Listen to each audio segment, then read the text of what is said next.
Oi pessoal, tudo bem? Professor Fernando Pedrosa aqui.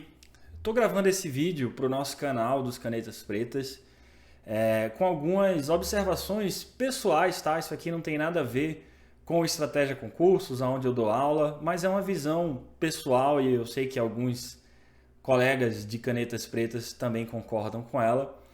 E é para dar algumas dicas para vocês sobre como organizar melhor o seu plano de estudos, principalmente levando em consideração a ordem dos estudos e alguns pré-requisitos, pessoal. Por que eu estou falando isso? Eu não quero me alongar muito nesse vídeo, isso aqui não é uma aula, também não é um discurso, é só para pontuar alguns elementos. Por que eu estou falando isso?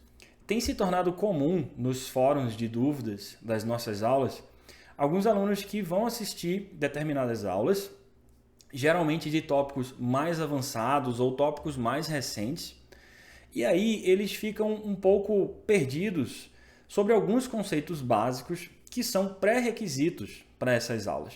Tem vários exemplos de várias disciplinas, mas é mais comum principalmente em disciplinas que têm atualizações recentes, né? Assuntos mais recentes. Por exemplo, eu gravei o PMBOK 7, né? A sétima versão do Guia de Gerenciamento de Projetos, e é um assunto tradicional, é um assunto clássico que tem 6 versões anteriores e mais de 20 anos de história. E é claro, pessoal, que o PMBOK 7, apesar de ter, por exemplo, estruturas novas, uma maneira de organização diferente, é claro que os conceitos fundamentais continuam basicamente os mesmos. Um projeto continua sendo um projeto, é igual, é o mesmo conceito, a mesma definição, inclusive.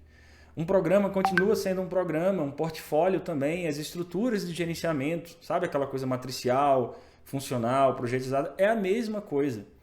Então, se você já estudou o assunto, você certamente está lembrando dessas coisas que eu estou falando agora e está achando familiar o que eu estou dizendo. Então, o que eu estou querendo dizer? Não tem problema de você ser um iniciante no assunto. A gente tem que começar de algum lugar mesmo. E quando você vê o assunto pela primeira vez, tem um monte de coisa que vai ser nova para você, né? Você não vai ter aquela familiaridade. Só que quando você vai para um assunto mais avançado como esse, por exemplo, esses mais recentes, né, de frameworks principalmente, de governança, que é uma coisa muito viva, né? Você tem sempre novas atualizações. Não dá para pegar uma aula dessa e rever todos os conceitos básicos de novo. Na minha aula de PMBOK 7, por exemplo, eu falo desses conceitos como uma lembrança, mas não dá para explicar de novo do zero o que é um projeto, o que é um programa, o que é um portfólio, porque eu tenho certeza que aí a gente teria outro problema, que de vez em quando alguns alunos ainda reclamam que a aula está longa demais, que a aula está cansativa, que está maçante, que isso foi inclusive um feedback que me falaram uma vez sobre a aula anterior, de PMBOK 6. Falaram que a aula tinha, acho que 50 e poucos vídeos, mas aí minha resposta para o aluno foi, cara, tem 49 processos no framework, o que é que você, tipo, qual é a mágica? Como é que eu posso resumir mais do que está lá? Então, assim, tem um nível que a gente tenta alcançar de conhecimento para você ter uma objetividade, tem que ser conciso, tem que ter aquele conteúdo necessário para você passar na prova, mas ao mesmo tempo, a gente não quer se tornar repetitivo. O objetivo das aulas para concursos, o foco de concursos, pessoal, é você passar na prova. Não são aulas de graduação, não é um curso de formação, não são aulas de certificação, né? Então, quando a gente dá uma aula de, sei lá, banco de dados, governança, podem ser assuntos mais técnicos ou assuntos de gestão, o nosso objetivo não é formar especialistas, tá? Inclusive o Estratégia e outros cursinhos, esse vídeo aqui não é vinculado ao Estratégia, tá, pessoal? Eles têm pós-graduação, eles têm coaching, que podem, por exemplo, formar o seu plano de estudos. Então, o objetivo de uma aula, principalmente focada num concurso específico, é ser o mais objetivo possível. Mas a gente tenta, né, de acordo com a nossa experiência, calibrar o quanto de conteúdo vai naquela aula. O que eu tenho percebido, que é o que eu queria falar aqui nesse vídeo para vocês, é que principalmente para assuntos mais avançados, mais recentes, tem conceitos fundamentais que são pré-requisitos. Então, a gente está sempre mapeando lá nos cursos para você seguir mais ou menos uma ordem que a gente considera mais amigável.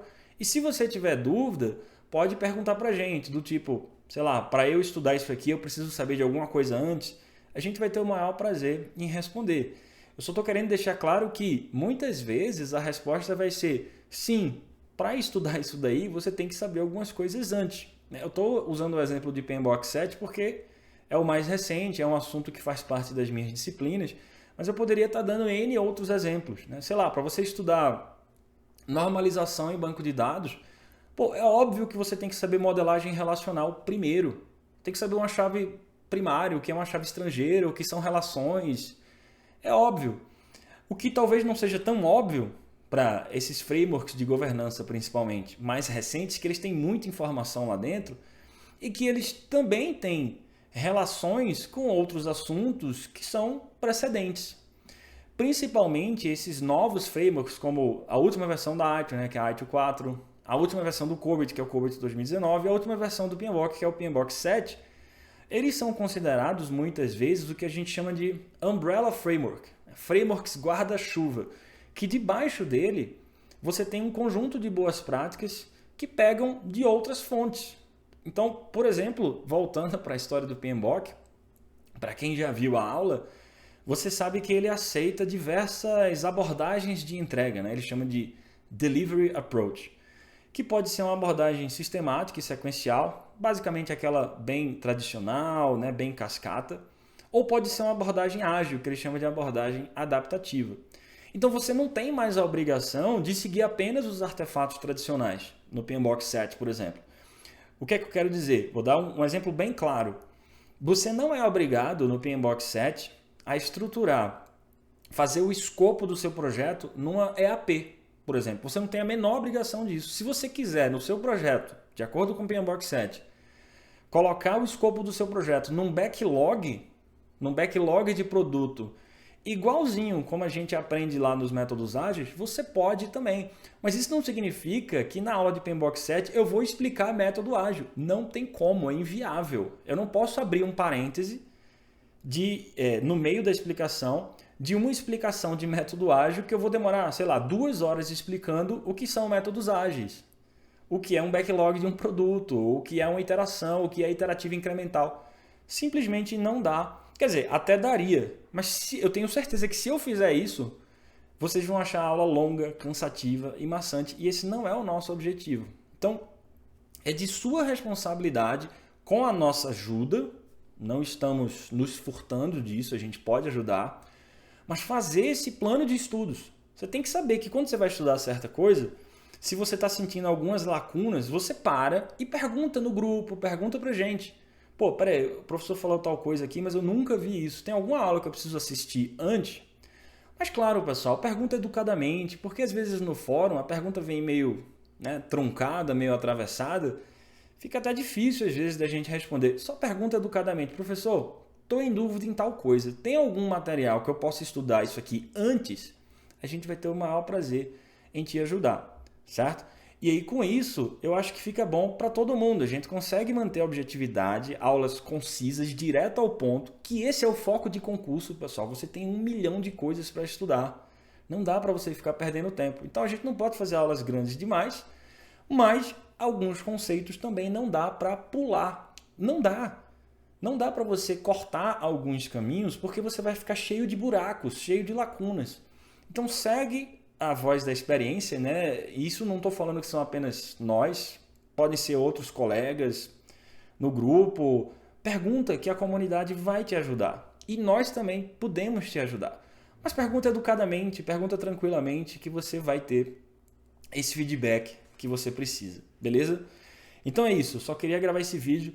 Não tem nada a ver com estratégia diretamente, apesar de vocês saberem que a gente dá aula lá, a gente adora a empresa, somos muito bem tratados, mas é mais uma visão geral sobre essa coisa de concursos e qual é o foco, beleza? Tenha isso em mente, que eu acho que você vai ter estudos mais produtivos e vai conseguir mais ajudas melhores para te acompanhar na sua jornada, beleza? Um abraço, bons estudos e até a próxima aula ou nosso próximo encontro, pessoal.